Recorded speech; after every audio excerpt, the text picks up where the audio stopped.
Hey everybody, and welcome to FYB's live Wimbledon Webcast. Will Hamilton alongside Adam Szyminski. Hello.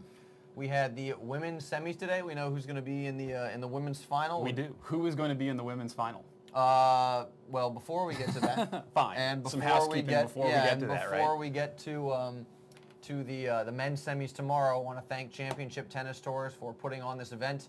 Hyperlink to their website right below the video player. Yep. Promo code FYB gets you some tickets and a chance to hang out with us at the U.S. Open. Yep, at the U.S. Open. The promo code will get you free shipping. So if you're going to get tickets, please do it through them because they are supporting us. Second piece of housekeeping, please join the chat. We'll be giving away some free stuff later on, courtesy of TennisExpress.com. I think today I was looking at the Bryan brothers, some sort of autograph from them. Oh. So let me pull that up. Also, Adam, let's talk about the webcast Q&A at 7 o'clock tonight. Right. So as you guys know, we're doing this promotion right now for FYB Premium that runs through Sunday. So today is what, Thursday, and then so you have June 1st. You have today, Thursday, Friday, Saturday, and Sunday. This promotion will be going on. FYB Premium right now is a little less than half price. So it's a fantastic deal. Part of the reason, well, we're going to be doing a webcast tonight at 7 p.m. Eastern. And one of the things that we do inside of FYB Premium is every week for an hour, we take your questions live. You can email us questions ahead of time, but we answer questions about technique, strategy, fitness, etc. Any question about tennis you want to ask, we answer live. And we record all the shows, of course, so that if you can't watch it live, you can watch it anytime you want. So you'll see exactly. I mean, that's at 7 o'clock. So at 7 o'clock, we're a free version of this to give you guys a sample of what the webcast is like inside of FYB Premium. So this webcast ends at 5:30, but then at 7 p.m. we'll be doing another webcast for an hour. Got a question about moon bowlers? We have a question about moon ballers. How do you, if you play someone who's a moon baller, for instance, how do you avoid moon balling back and protracted moon ball people? Or if you play a pusher, maybe that'll be a question we get. Banana, basically I've worn glass. I'm going off on a tangent now. Yes, I've basically worn glasses my entire life. That or contact. Obviously I wear contacts when I play. Last piece of housekeeping. So we encourage you to tune in at 7 as well. Last piece of housekeeping. Chat got a little ridiculous yesterday. A little out of control. Yeah, out of control comments, some inappropriate comments. We have a policy, so if somebody starts mouthing off all caps all the time, I'm going to auto ban you. And chat is family friendly. Yeah. So no derogatory comments and no spamming, and otherwise I think it should just and obviously if you win a prize and then you start spamming, I'm not going to send it to you. So, right. All right. With that all under the belt, let's talk about the women's semis first. And do you want to go over to the computer screen? We can jump over to the computer screen real quick. Talk about. I think I need your magnifier up. I do need the magnifier. You know, you also, okay, there we go. Let me reduce that. There we go. So, Serena Williams versus Kvitova first. Tiebreaker first set, pretty close. 6-2 second set. Williams continues to serve extremely well. You know, this score line, I can't tell you how kind of classic it is from a sort of, playing Serena Williams perspective, where the first set's close and Serena's opponent is staying with her, and then she loses the breaker or loses a close first set, and then just is blown out in the second set.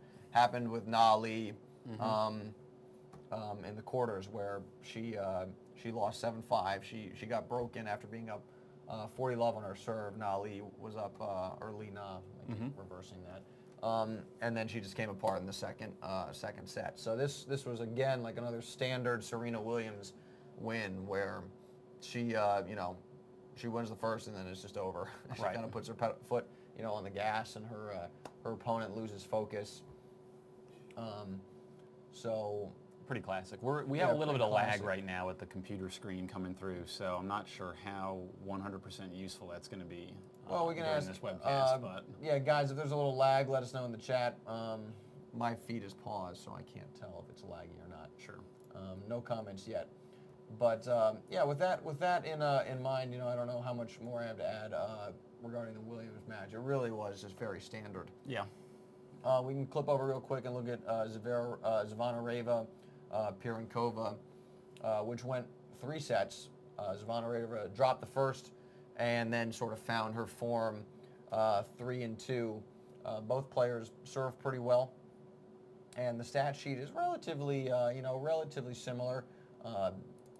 Zvonareva hit a few more winners than Pironkova, and obviously took care of her second serve much more effectively than Pironkova did. The thing that sort of more stuck out to me was Zvonareva has been mentally inconsistent in the past, and she actually has a reputation for kind of becoming unraveled, mental lapses, crying. I mean, sort of dramatic displays of a lack of mental toughness. Right. And she got it done, so that's good to see, because it's always nice when players kind of overcome their demons and are able to play. Well, we kind of had, it's not just on the women's side where Zvonareva today, but then you had Berdych. Absolutely. Kind of He's been around for a while, but seems to be hitting his stride near the end of his career. Or towards the middle, kind of. He's 24, so I think he's not quite. He's got a couple years there. And Zvonareva being 28, I'm like, man. Yeah, I was gonna say you're way over the hill in that case. What the heck? How old is Federer now? Is he 28? He's 28. He'll be 29. I feel underaccomplished suddenly. Yeah. Well, you. Yeah, that's I don't know where to go with that, so I'm just gonna move on. Fine. Zvonareva is 25, so it's nice. She's kind of mid-career, but yeah, she's gotten it together. It seems like, so that's always good to see. What's gonna happen now with Serena and Zvonareva in the final? I don't think it looks very good for Zvonareva. Yeah, I think Serena's on cruise control right now. I think it's almost a foregone conclusion at this point, but maybe I'm being a little overdramatic it's there. all, they lace them up for a reason, and there's been crazy upsets in the past, so you never know. I mean, you had Serena losing to Sharapova when Sharapova came out of nowhere, essentially to win in 2004. People were certainly expecting Serena to win that match. Zvonareva, if she's going to win that match, she's going to have to serve extremely well, and that means high first serve percentage. It does look like the stream's a little choppy, according to English. We haven't changed anything on our end, so maybe it's something with the internet connection. StatSec says it's fine. Yeah. Maybe it's just English's internet connection. Oh well. Well. Yeah. So Zvonareva is going to have to serve very well, just so Serena can't attack her second serve. Yep. She's going to have to return well, but I think ultimately she's going to need a drop from Serena, particularly on the first. She's going to need to get her teeth into some service games. She'll need to keep her nerve. Obviously, that's sort of foregone conclusion. Right. And she'll have to weather the storm. If she loses the first, is she going to go away like Serena's previous opponents, or is she going to stay tough and try and win it in 3? Well, I would hope that when the final's on the line, that you want to tough it out as much as you can. Yeah, it's just difficult sometimes when things aren't going your way. You try and prove it mentally or not. That obviously spills over into your level of play. Maybe that'll be a question on tonight's webcast. How do you stay mentally focused during a match? Yeah, we could. That could be a question. We could get someone. I have not received that question from people, but if someone asks it, just throwing it out there in the chat. There is a distinct way to do it. So, interesting. Teaser. Spoiler. All right. Well, let's remember, guys. If you have any questions you want to ask in the chat, please, Dad says, we ask the questions, not you. Fantastic. All right, I apologize. I'll stay in line. So do you want to go over to the men's side? Yeah, Super Dan asked if Vera wins is the biggest upset in women's tennis history. It'll be up there. It's definitely going to be. It's definitely going to be a big one. Beating Serena in a Wimbledon final. I mean everybody is putting their money on Serena. So sure. I think one of the arguments against would be Zvonareva been as high as 5 in the world, so it's not like she's coming out of nowhere. She's coming out of the woodwork. People know she's got skills and can play at a high level. So yeah, I guess it would be a big upset, but would it be sort of the where did this person come from, what's going on type of upset? No. We also now know on the women's side, by the way, that that Justine Henin is going to miss the next 2 months of tennis, including the U.S. Open. She has I guess a partial ligament tear when she took a spill at Wimbledon, so she is out. Yeah, will not be playing the U.S. Open. That's unfortunate. Which I feel bad for her. I feel like she decided to unretire, and then has struggled a little. You know, she's struggled since then, and now she's injured. So I hope that she has a quick recovery. And we're talking Justine Enna. Some people are saying, who's this? Justine Enna is out for the next 2 months, including the U.S. Open. Yeah, she's basically out. I mean, major-wise until January of next year. Right. That's too bad. Partial ligament tear after falling at Wimbledon. So never want to see that. Yeah. That fall was against Clijsters. Is that right? I believe so. Yep. Okay. Well, with that in mind, yeah, we got a couple questions about Nate. Save the instructional questions for the webcast tonight. We'll get to we'll use the chat and get to them then. Let's talk about the men's tour, and we've got. I'm going to start with Berdych and Djokovic, and then we can move on to, I think, what everybody considers the marquee match, which is going to be Rafa and Andy Murray. So my view on this match, you know, this is a tough one. I was thinking about who I thought was going to win this match, and you know, if you had told me Djokovic was going to make it to the semis after his relatively lackluster performance in the first round.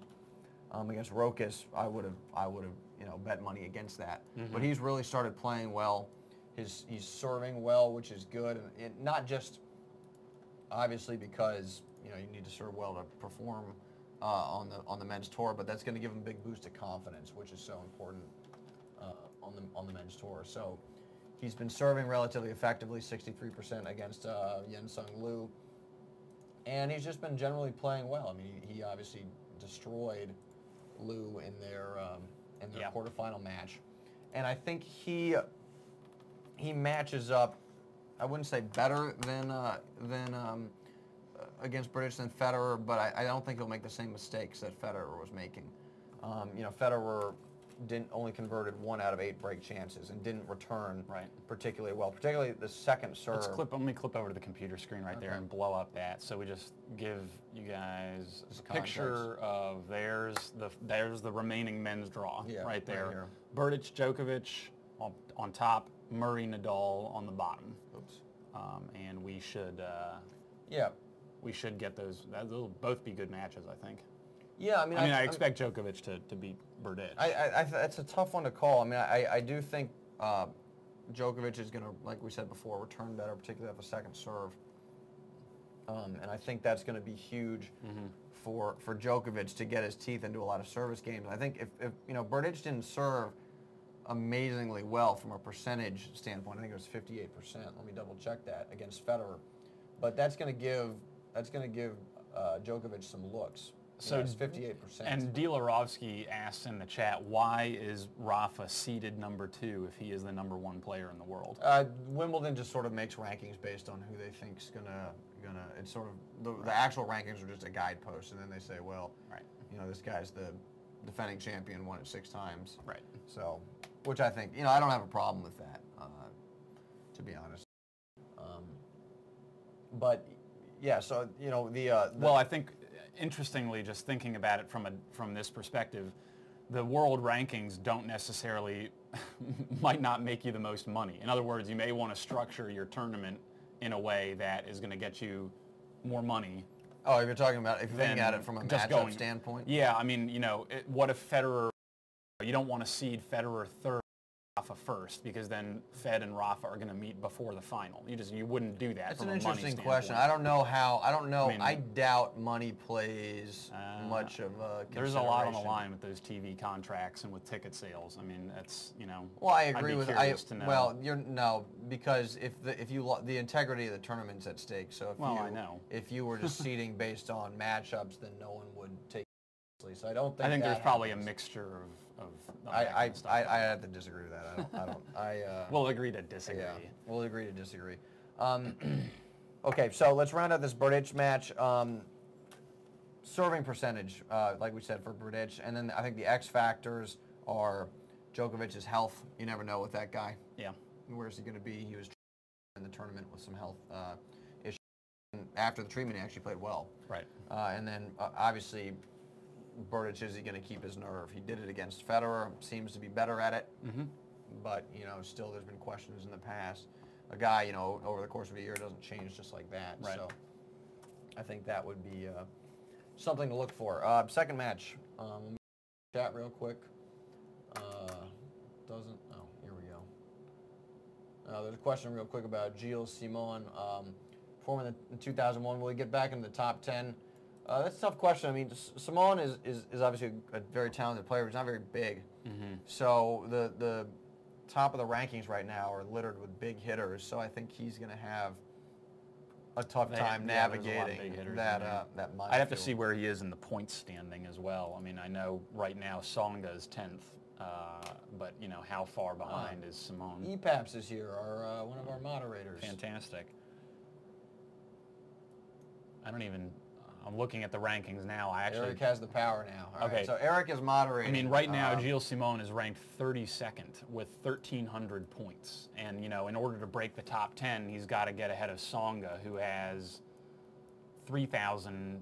almost 3,200 points. So yeah, and just looking, Gilles Simon needs to double his points. Looking at the top 10, you've got Songa, Verdasco, Del Potro, Roddick, Soderling, Davydenko, Murray, Djokovic, Federer, Nadal. Right. There's a lot of guys that can. Yeah, I mean, there's also the ball. Yeah, there's also, you know, Berdych, Uzny, Ferrer, Cilic. Well, Ferrer's not a big hitter. Yeah, but I mean, Monfils is up there ahead of him. I mean, he's got some big names to contend with. That, you know, you'd think that he has to do better than them in the points standings, and that's going to be tough. I don't know. Yeah, do you think? Well, I just think he's got the type of game where, you know, Charles makes an astute point, I believe, which is that Del Potro will fall out of the top 10. Yeah, that's obviously true. Being injured. That's obviously true. All right, let's pivot and. All right, we have about. There's a question about the poll too. 10 minutes here as well. Okay, yeah, I'm actually going to do a poll. The poll question today. Is it set up? Yeah. Oh, let's do that now. Oh. Shadow Tennis, do I think Monfils will get into the top 10? He needs to do a better job with his shot selection. The guy, sometimes you think he's a little bit more flash than you know, constructing points properly. He stands too far behind the baseline. All right, here's the poll. The poll question, and the reason we're asking this poll question is because yesterday Federer, you know, had some comments, or maybe 2 days ago. We asked you guys in a poll, you know, should Federer have said that he was injured, or was it an excuse? And so, of course, Berdych comes out firing and, you know, says it was wrong of Federer to. After our match. What was the exact language you used? I will have to look it up. But Berdych criticized Federer, claiming that he was injured. He said, I don't know if he's just looking for some excuses after the match or something like that. I mean, it happened to all of us. You can say that he was unlucky, or you can say that maybe the opponent was a little bit better and he just won the big points against him. He's a great player, said Berdych, but still, when I just read some newspapers in the morning, I was not surprised to hear something from him, you know, to the way that he's fine, nothing's bothering him. When we played the last match, I lost, but last time in Wimbledon, I won pretty easily, et cetera, et cetera. So it just seems like Berdych was a little discontent about Federer claiming that he was injured. So the question is, was it appropriate for Berdych to publicly criticize Federer rather than just keep it inside? All right. Well, while you guys answer that, I'm gonna pivot. It's like to the politics of tennis. I'm gonna you know, we get a lot of that. We're here in DC, Washington D.C., so right. Obviously the home of. Wow, a lot of votes coming in. A lot of votes. Most people right now, 60-40, are saying that it was that Berdych should not have criticized Federer publicly for those comments. Okay. I'm going to talk. All right, so let's talk about Rafa Murray. I'm going to go over the handy dry erase board because we talked, to give this a little context, I talked about yesterday and in some preview videos, Soderling and Rafa. We'll put Soderling up here, Rafa over there. And Soderling would get in situations where he's dominating the middle of the court, no man's land off of his forehand, and hitting big ground strokes. Again, this is all quick review, but he never really made the full transition from baseline to no man's land and then hit an approach shot up to net. He was more content to use his ground strokes to control the point and try and end the point. I think when we, and that effective. Now, if we dump Soderling and put Murray up here, I think this might be something we see with Murray, except, you know, he's not necessarily going to be controlling. He's not going to be controlling off the forehand like Soderling does, because his forehand's not as big. But I think we're going to see more of this transition forward from Murray, and I think that's what he needs to do. There's a couple points. You know, Murray, we always talk about this great variety that he has, and often what he does is he uses it to move the ball around the court and get his opponents uncomfortable and lead them into unforced errors or just short balls. Well, with Rafa, the way he's been playing, one unforced error in the second set against Soderling yesterday, two unforced errors in the set, 12 for the entire match. Ridiculous. I mean, the guy's not giving away anything. So that kind of variety where he's trying to get his opponent off balance, I don't think is going to work against Rafa. What I do think could work is if Murray uses that variety to be aggressive, to play offense, and that means work in the drop shot, hit maybe some approach shot slices, keeps the ball low.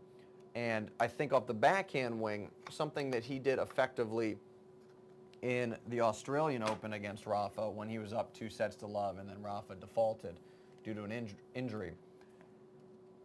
Murray was really aggressive on a lot of backhands cross-court to Rafa's forehand. He really went after him more than he'd done in the past and, you know, against other players. And what that did was Murray would crack the backhand, and a lot of Nadal's replies would be a little bit short and they'd be in the middle of the court. And then from this position, whether it's a forehand or a backhand, now Murray's in control of the point and he can transition to net, use that variety, maybe hit a drop shot if Rafa's way behind the baseline, try and pull him in, give him something to think about. I think the concern for Murray right now is that Soderling did something similar in terms of attacking him with hard-hit ground strokes, and Rafa wasn't hitting this short ball. Rafa was getting him much deeper. His defense was much more effective, and so that's going to prevent Murray from transitioning forward as much as he might like. So, you know, if you go back to the Aussie Open, that's when Rafa was kind of playing himself back into shape. The confidence wasn't quite there. The game hadn't quite come back to him. So that may have contributed to the result in that match and why Rafa was leaving the ball a little bit short. I think Rafa is going to be able to combat this a lot more effectively. I think the general key if you're Andy Murray is you need to be aggressive from the first ball. Obviously serve very well. Don't give Rafa a look at a lot of second serves. You got to attack Rafa's second serve. Murray's got one of the best returns in the game. He needs to use it. Don't just get the ball in play. Go after specifically second serve looks, because, you know, Murray, he's 6'3". He's a righty. You're going to expect Rafa to kick a lot of second serves to his backhand. Murray can lean into those balls, so he needs to you know, take advantage of that skill set and really just be, you know, play first strike tennis, kind of what we said Berdych needed to do against Federer.